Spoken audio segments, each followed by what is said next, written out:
Donc, Xavier Barbaro est avec nous, le PDG de Neoen. Salut Xavier. Bonjour Stéphane. On va parler ensemble énergie. Alors, j'ai mis accélérer la transition. C'est ce que Neoen fait d'ailleurs. Voilà, on passe de alors, je parle sous ton contrôle, 10 gigawatts de capacité de production ou de stockage. On va en parler.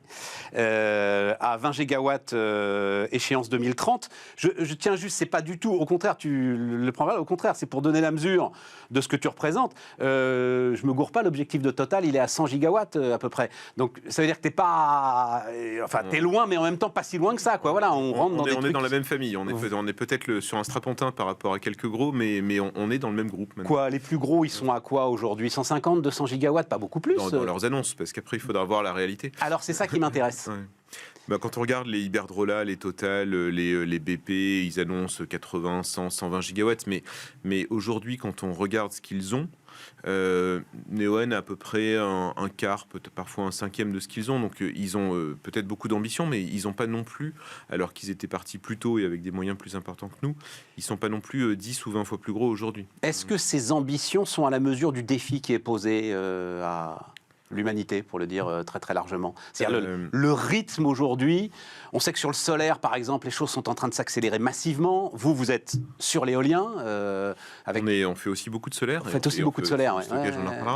Les ambitions sont importantes. Alors, d'un pays à l'autre, il y a des réalités très différentes. Enfin, on a suffisamment regretté que la France soit le seul pays de l'Union européenne à être en retard sur ses objectifs. Et j'espère qu'on va arriver à rattraper notre retard. Mais il y a des pays assez vertueux en Europe comme ailleurs dans le monde.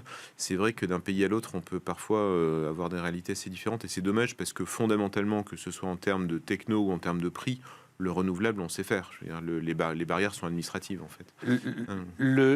Quand tu dis en retard sur les objectifs, oui, mais c'est toujours le même sujet. C'est-à-dire, on était en retard sur les objectifs, mais en même temps, on a déjà un mix tellement bas qu'on doit considérer qu'on peut se permettre d'être en retard sur les objectifs. Les autres sont tellement loin de nous que... oui, après, ça rejoint... Le sujet est peut-être pas le même. Enfin, je sais que c'est comme ça que parfois les Français voient les choses. C'est une manière de regarder le sujet, mais il y a aussi, de toute façon, même indépendamment du vert ou pas vert, ou du carboné ou décarboné, parce qu'on ne sait jamais trop où ranger le nucléaire, mais il y avait aussi, de toute façon, en 2022, une question de production. Le renouvelable a quand même un avantage, en plus d'être vert et d'être pas cher, c'est qu'on peut déployer rapidement. On a vu la France en 2022 quémander, tendre la main à ses voisins pour avoir de l'électricité parce que notre parc nucléaire était à l'arrêt.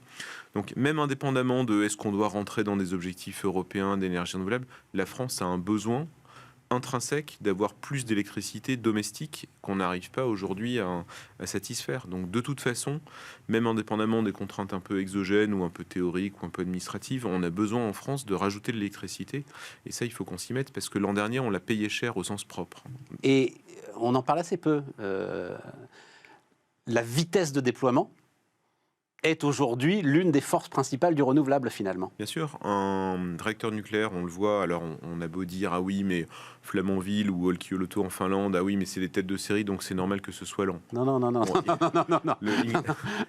Ça, c'est ce qu'on entend, ça fait partie des éléments de langage d'EDF, en disant, vous inquiétez pas, les prochains iront plus vite, mais... Attends, il n'y a toujours aucun électron qui n'est sorti de ces trucs qu'on a commencé à construire il y a 15 ans, 16 ans. On sait parce que nous, en Finlande, on aide avec nos batteries, on aide le réacteur nucléaire à démarrer. Mais effectivement, il n'arrive pas à démarrer, d'ailleurs. Pas à démarrer. Et donc, c'est gros bébé. La gestation prend 15-18 ans. Nous, avec notre renouvelable, peut-être que ce sont des choses plus petites, mais mises bout à bout, on arrive à des volumes importants, on va en reparler. Nous, on sait faire la même chose en un an. Et quand on a construit, par exemple, la plus grande centrale solaire de France, qui est près de Bordeaux, qui à l'époque d'ailleurs était aussi la plus grande centrale solaire d'Europe, à Cestas, c'est un projet de Neoen, 300 MW. 300 MW, c'est à peu près le tiers d'une tranche nucléaire. On a construit ça en 9 mois. Le tiers d'une petite tranche nucléaire, c'est le tiers d'un des 2 réacteurs de Fessenheim. Oui, regretté Fessenheim. Mais c'est pas beaucoup. On va pas non, mais vas-y. Mais on aurait pu. Nous, on était limité à 300 MW pour des questions administratives. C'est-à-dire que si on avait construit non pas 300 mais 900 ou non pas 900 mais 1800, ça aurait pas pris plus de temps. Je veux dire, plus de place peut-être. Plus de place évidemment, mais on sait faire une centrale solaire entre guillemets, quelle que soit sa taille, en moins d'un an. C'est ça qu'il faut retenir. Nous, on nous a limité à 300, mais parce que les contraintes étaient administratives. On aurait pu faire plus. Contraintes d'emprise au sol ? Non, contrainte de volonté de... Enfin, il y avait une question d'emprise au sol, il y a une question de capacité du réseau, mais nous, par exemple, nous, Neoen, en Finlande ou en Australie, on fait des centrales bien plus grandes que ça, et on les fait dans la même durée. Et donc, à la fin... L'Australie, ils ont de la place. L'Australie, ils ont de la place, mais en France aussi, on a de la place. On est le plus grand pays d'Europe. Il n'y a aucune raison pour qu'il y ait en France 4 fois moins d'éoliens ou 5 fois moins de solaire qu'en Allemagne, qui est un pays 2 fois plus petit physiquement. Donc on se met des barrières mentales en vrai. Ouais. C'est pas. Et on s'est fait. Est-ce qu'on n'a pas.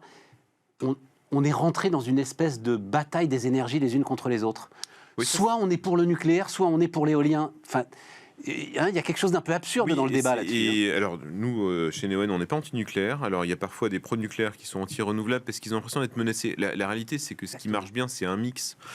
C'est de l'hydraulique, c'est du nucléaire, en particulier le parc qu'on a déjà. Enfin, il a coûté suffisamment cher à la France pour qu'on continue à l'entretenir. C'était idiot de fermer Fessenheim. Enfin, je suis le premier à le penser.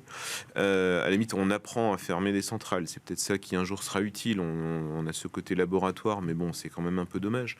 Mais ce qui marche bien, c'est d'avoir de l'hydraulique, du nucléaire, de l'éolien, du solaire, des batteries.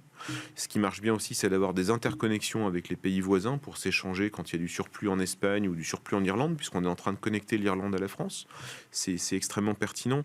Et donc, il ne faut pas être dogmatique. On a vu où le tout nucléaire nous avait mené l'an dernier. On nous disait pendant des décennies, la beauté du nucléaire français, c'est d'avoir fait un effet de série, c'est d'avoir un parc, c'est comme ça que ça nous a coûté pas si cher que ça. Le problème d'un effet de série ou d'une série, c'est que quand il y a un défaut de série, ça met tout à l'arrêt d'un coup. J'espère qu'on est en train de le régler.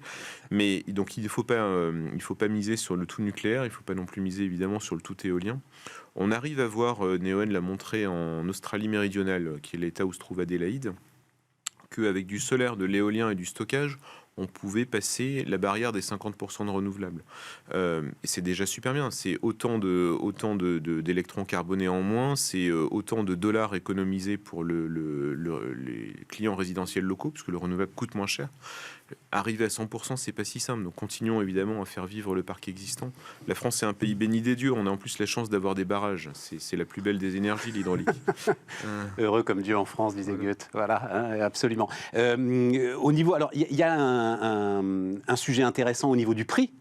Donc le dernier champ, je parlais évidemment sous autocontrôle, attribué à EDF d'éolien offshore, qui est un peu plus complexe, j'imagine, l'éolien offshore, beaucoup plus, et donc qui va sortir à 45 € le mégawattheure. Attention, 45 € le mégawattheure, c'est la sortie de l'éolienne.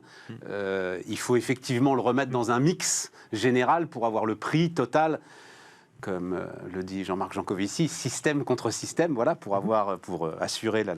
Mais ça veut dire que là, c'est 45 € le mégawattheure, c'est le prix de l'électricité nucléaire. Enfin, en tout cas, c'est le prix auquel EDF estime. C'est le prix de l'électricité nucléaire déjà amorti. Déjà amorti. Les EPR, c'est 3 fois plus cher. Oui, tu as raison. C'est le prix de l'énergie nucléaire déjà amorti. Ça envoie un signal. Alors, d'un côté, je lis, c'est pas raisonnable, c'est une folie, et en fait, ils tirent les prix vers le bas, mais ils n'y arriveront pas. D'un autre côté, est-ce que ça envoie un signal de compétitivité maintenant vraiment établi de l'ensemble de ces systèmes? Moi, il me semble que la branche renouvelable d'EDF a suffisamment démontré sa capacité à faire les choses pour de vrai. Bruno Bensasson, qui dirige cette belle maison, je pense, est un garçon tout à fait rationnel, donc j'imagine que les calculs ont été vus et revus. Je trouve que ça envoie un bon signal, d'abord pour la France, parce que ça veut dire qu'on va avoir de la capacité de production électrique domestique en plus. Ça envoie un bon signal évidemment pour nous, les clients, puisque ce seront les électrons les moins chers de France, donc on peut s'en réjouir, et je pense que EDF saura faire. Ça veut dire aussi deux choses. Ce seront les électrons les moins chers de France ? Oui, alors nous, on saura probablement faire du solaire à peu près à ce niveau-là dans les prochaines années. D'accord. Mais aujourd'hui, 45 €, c'est moins cher que le nucléaire, c'est moins cher que tout le reste du renouvelable. Même que l'éolien sur Terre ? Oui, l'éolien sur Terre, aujourd'hui, d'ailleurs, les prix remontent parce que les turbines remontent un peu. Il y a des effets d'échelle en mer qu'on n'a pas à terre. Ce sont des parcs immenses avec des éoliennes très puissantes. D'accord. Donc ce seront les électrons les moins chers de France, et donc on peut s'en réjouir, nous, finalement, et nos entreprises, nos industries. Je pense que EDF y arrivera, mais ça veut dire aussi que EDF a une vision de long terme, parce que on n'arrive pas à amortir à 44 ou 45 € un investissement pareil si on regarde seulement le contrat de vente à l'État. Donc ça veut dire que EDF sait que ces centrales, ces parcs éoliens en mer produiront encore en masse au-delà de leur premier 20 ans ou de leur premier 30 ans. C'est ça, c'est 20 ans l'engagement avec l'État. Hein, voilà. Donc, ça veut dire qu'au-delà de ça, il y aura encore de la production en masse. Donc ça veut dire que ces parcs éoliens en mer vont avoir de la production massive dans la durée. C'est aussi ça qui permet finalement de vendre les premières 2 décennies à un prix aussi compétitif. Ça veut dire aussi, parce que EDF ne fait pas ça tout seul, ça veut dire que des co-investisseurs et que des prêteurs trouvent un intérêt économique à investir dans ce genre de parc éolien en mer. Ce qui veut dire que non seulement c'est bien pour EDF et bien pour la France, mais c'est bien aussi pour notre industrie. C'est avec notre industrie, que ce soit en mer, que ce soit à terre, est devenue suffisamment mûre pour que des grands fonds d'infrastructure, pour que des grands prêteurs y trouvent leur compte. Et donc, ça, c'est ce que vous avez senti dans l'opération d'augmentation de capital que vous avez menée. Oui, elle a été très bien suivie. Alors, d'abord par nos actionnaires historiques, et on les remercie, mais aussi par des nouveaux actionnaires. Elle a été sursouscrite. Donc on voit que l'éolien en mer pour EDF, comme l'éolien terrestre pour Neoen, ou le solaire de grande taille pour Neoen, ou les batteries dont on va reparler pour Neoen, sont mieux comprises, sont considérées comme des classes d'actifs finalement intéressantes d'un point de vue financier, intéressantes d'un point de vue industriel, sont des actifs réels, plus que des crypto-monnaies ou plus que des startups avec des idées parfois brillantes mais un peu fragiles. On est dans l'infrastructure, portant beaucoup moins de risques paradoxalement que beaucoup d'autres installations. Et on est évidemment dans la décarbonation. Donc on est dans le sens de l'histoire. Alors, stockage, oui, effectivement, parlons-en. Stockage, c'est une des marques distinctives de Neoen. Alors, nous, 80%... Oui, mais c'est le challenge, en fait. Bien sûr, 80% qui est devant de les industries énergétiques. Dans le solaire ou l'éolien. C'est-à-dire le stockage, ce n'est entre guillemets que 20% de ce qu'on fait. Mais ces 20%, d'abord, ils constituent quelque chose d'assez original, puisqu'on a beaucoup d'avance sur tous nos concurrents, y compris les gros. Et ces 20% de stockage donnent beaucoup plus de valeur et beaucoup plus de liberté aux autres 80%. C'est-à-dire que nos électrons solaires ou nos électrons éoliens, ils sont partiellement lissés par ces batteries, donc ils ont plus de valeur pour nos clients industriels, puisqu'au lieu de les envoyer au gré du vent ou au gré du soleil, on arrive finalement à promettre une continuité dans la production électrique. Sur une toute petite quantité quand même aujourd'hui, non Xavier ? Nous, on a signé en 2022, au 4e trimestre 2022, avec BHP, donc un des gros miniers australiens, qui nous achète ce qu'on appelle un ruban, donc du 24/7, de l'électricité fournie en continu pour ces mines en Australie, à l'échelle de plusieurs dizaines de mégawatts. Alors, on n'est pas encore dans les centaines de mégawatts ou dans les gigawatts qui peuvent alimenter, quand on regarde par exemple, tout le cluster industriel de Dunkerque, il est largement alimenté par la centrale nucléaire de Gravelines. Mais on est au-delà de l'anecdotique. Dans ce que fait Neoen, on est déjà à l'échelle. On est sur des contrats de dizaines, ou même, d'ailleurs, quand on regarde dans la durée, de centaines de millions d'euros pour alimenter des actifs industriels en dizaines de mégawatts. Si vous me passez l'expression, c'est du lourd. D'accord. On n'est pas dans le petit contrat qui est là pour faire joli dans le rapport annuel. On alimente pour de vrai des mines en Australie. On n'est pas juste pour alimenter la barrière à l'entrée. D'accord. D'accord. Et là-dessus, il y a une courbe de progression qui pourrait être exponentielle pour... Chez Neoen, et c'était un des thèmes de notre augmentation de capital, on va accélérer dans le stockage. On en faisait déjà beaucoup, et on le faisait d'ailleurs mieux que d'autres, parce que c'est pas qu'une question d'ailleurs de volume, c'est pas qu'une question de déployer du capital ou de construire des batteries, c'est aussi la manière de les opérer. Ça, c'est le savoir-faire distinctif que Neoen a constitué depuis des années. Donc, on va faire plus de stockage. Battery management. Exactement. Et de manière de plus en plus intelligente. La beauté des batteries, à la différence d'un parc solaire ou d'un parc éolien, qui sont des actifs un peu stand-alone, quoi. Voilà, ils sont construits, ils vivent leur vie. Des batteries, on peut, dans la même journée, leur faire acheter de l'électricité quand c'est pas cher, leur faire revendre quand c'est plus cher, les aider à soutenir le réseau de manière instantanée quand il y a, par exemple en Australie, on l'a vu, des centrales charbon qui se déconnectent, ou par exemple en Finlande, le nouvel EPR qui crée de l'instabilité parce qu'il n'arrive pas à démarrer. Ces batteries aident à maintenir la fréquence sur le réseau. On peut aussi les aider à lisser nos électrons solaires ou éoliens. On peut faire extrêmement de choses. C'est un terrain de jeu génial pour des ingénieurs comme nous. Et c'est en Australie que vous travaillez avec Tesla d'ailleurs sur. On a travaillé avec Tesla. Vous avez travaillé avec Tesla et on sur ces continue à travailler avec Tesla. On a annoncé en décembre, il y a 4 mois, de nouveaux investissements sur la base de technologie Tesla en Australie. On fait pas que du Tesla. On fait aussi du Nidec, qui est une entreprise franco-japonaise. Donc il y a du savoir-faire et de l'excellence française dans les batteries. On va travailler avec Entech, qui est une société bretonne qui fait aussi des batteries. On a travaillé avec Samsung, on a travaillé avec LG, avec Doosan. On est en architecture ouverte. On a quand même l'impression que vu l'enjeu, il y a besoin de très gros industriels quand même pour Oui. Et on se être au rendez-vous. On se réjouit de voir qu'il n'y a pas que Tesla. On a effectivement une belle histoire. Non, mais quand tu cites Samsung, etc., ouais. On se dit que là, les Chinois, il y a du capex, les BYD, des gens dont on parle aujourd'hui pour les voitures électriques, produisent évidemment aussi des batteries pour l'industrie énergétique. Et donc, on a en ce moment sous nos yeux une capacité de construction de batteries, de production de batteries qui est en train de se décupler en Chine comme aux États-Unis grâce à l'IRA, comme en Europe. Il y a des projets Northvolt en Suède, il y a aussi des projets... en Suède, peut-être. Peut-être, effectivement. Peut-être aux États-Unis, finalement. Ouais, voilà. Mais il y en aura aussi en Europe. Et j'espère qu'il y en aura en France. C'est une industrie où le savoir-faire européen est bien réel. Ne nous privons pas d'avoir une capacité domestique de production de batteries. Toi, vous n'êtes pas attiré par les sirènes américaines ?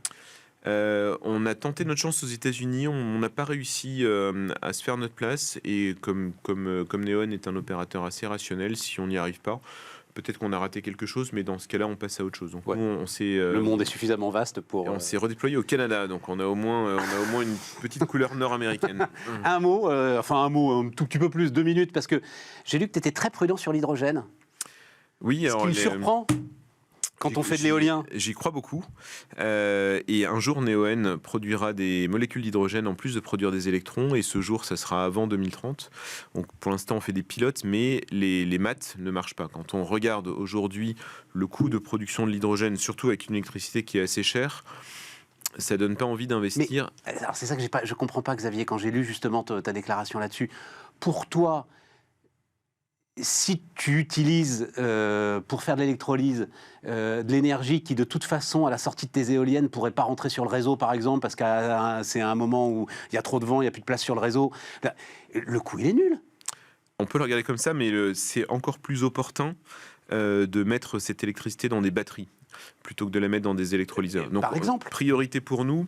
Ah oui, d'accord. Toi tu vois plus le stockage. Oui. Alors, mais effectivement, ce qu'on se dit, c'est que dans des endroits comme la Finlande ou comme l'Australie, par exemple, où il y a beaucoup d'éoliens, beaucoup de solaire en Australie et un réseau qui est un peu fragile, l'hydrogène permettra d'absorber une partie des surplus d'électricité à un moment où soit ça vaut rien, parce que parfois les prix descendent à zéro, ou à des moments où physiquement le réseau n'arrive pas à évacuer. Donc nous, on imagine très volontiers dans un avenir à moyen terme, 5-6 ans, d'avoir des parcs Neoen avec du solaire, de l'éolien, des batteries, un électrolyseur.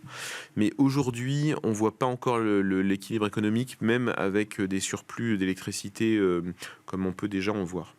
Mais on y croit beaucoup. Je ferai une discussion avec Xavier Caitu-Colli qui était à ta place il y a une dizaine de jours pour nous raconter sa foi en l'hydrogène. Voilà. Mais c'est passionnant. J'ai foi aussi. C'est génial. J'ai foi aussi. On a des pilotes. On a par exemple en France, tout simplement, on a sur un ancien terrain militaire, la base aérienne 217, on a un projet d'hydrogène qui couple du solaire, des batteries, de l'hydrogène chez Neoen.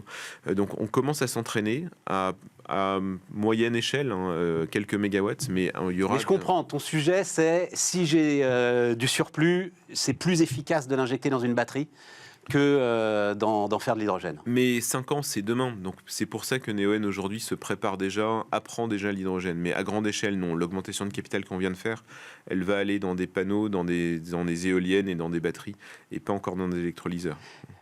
Je t'entends, tu vois, c'est juste en termes de mots de la fin, parce que je voulais, mais on n'a pas le temps. Ton regard sur la commission énergie, tout ce qui s'est dit, etc. et tout. Moi, à t'entendre là, il faut absolument dépolitiser ce sujet, quoi. C'est pas possible que ce sujet soit une sorte de série de totems politiques. Ah, c'est extrêmement triste. C'est incroyable. Les pro-nucléaires se disent que la meilleure manière de faire sa place au nucléaire, c'est de taper sur la renouvelable, ce qui est une erreur. Les deux vont coexister. On va vers un monde plus électrique. Il y a besoin des deux. Et ce qui est très triste aussi, c'est la loi d'accélération où on infantilise les acteurs, que ce soit les producteurs d'électricité comme nous, que ce soit les agriculteurs qui, eux, ont envie d'avoir un complément de revenus lié à l'installation de solaire ou d'éolien. On crée des commissions dans tous les sens pour être sûr que vraiment on contrôle tout. Ça, c'est la manie française. Et à la fin, au lieu d'accélérer, on ralentit. Mais Neoen s'accroche. On a toujours montré, y compris dans des moments un peu difficiles, que nous, on savait faire le gros dos et préparer l'avenir. Donc en France, même en France, Neoen a un super bel avenir, malgré toutes les misères qu'on nous fait. Grande phrase qu'on dit aux entrepreneurs, si vous réussissez en France, alors vous réussirez oui, partout. je pense que c'est pour ça que Neoen a si bien réussi en Finlande, en Australie, au Portugal et ailleurs. C'est parce qu'on a commencé à la dure en France. Merci Xavier. À bientôt. Xavier Barbaro, donc le PDG de Neoen, nous accompagnait sur Bismart.